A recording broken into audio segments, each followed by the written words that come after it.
Do you want to hide Messenger notes from someone? You can hide your notes for a specific person with just a few simple steps. Before we begin, please like this video and subscribe to our channel for more tutorials and tips. I've also included some helpful tools and apps in the description, so be sure to check them out. To hide Messenger notes from someone. First, open the Messenger app on your mobile device. Once you're in Messenger, you will see your friends' notes at the top of the chat screen. Now, tap on Leave a Note at the beginning of the Notes section.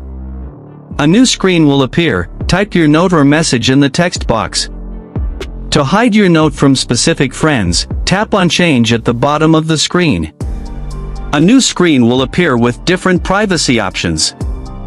Under the Who Can See Your Notes section, select Friends and Connections or Friends. Once you select it, a new option will appear. Tap on Hide Note From. Now, a list of your Messenger friends will appear. Select the person you want to hide your notes from.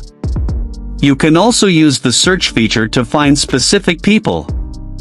After selecting, tap on the Apply button at the top right corner. Then, tap on the Save button at the top right. Lastly, tap on Share to post your notes, excluding the selected friends.